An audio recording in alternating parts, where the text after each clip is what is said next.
അമിതമായി വെള്ളം കുടിക്കുന്നത് നല്ലതാണ്. നമ്മൾ വിചാരിക്കുന്നത് കൂടുതൽ വെള്ളം കുടിച്ചാൽ കിഡ്നി കൂടുതൽ സംരക്ഷിക്കപ്പെടും എന്നതാണ്. അത് ശരിയല്ല.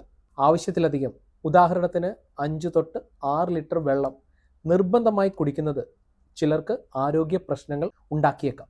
ഇത് രക്തത്തിലെ സോഡിയം കുറയുന്ന ഹൈപ്പോനട്രീമിയ എന്ന ഗുരുതര അവസ്ഥയ്ക്ക് കാരണമായേക്കാം. അതേസമയം വളരെ കുറച്ച് വെള്ളം കുടിക്കുന്നതും നല്ലതല്ല. അത് കിഡ്നി സ്റ്റോൺ, ഡീഹൈഡ്രേഷൻ, മറ്റ് ആരോഗ്യ പ്രശ്നങ്ങൾ എന്നിവയ്ക്ക് കാരണമായേക്കാം. അപ്പോൾ എത്ര വെള്ളം കുടിക്കണം? ദാഹം തോന്നുമ്പോഴൊക്കെ നിങ്ങൾക്ക് വെള്ളം കുടിക്കാം. നിങ്ങളുടെ മൂത്രത്തിൻ്റെ നിറവും ശ്രദ്ധിക്കുക. കടും മഞ്ഞ നിറമാണെങ്കിൽ വെള്ളം കുടിക്കുന്നത് കുറവാണ് എന്ന് അർത്ഥം.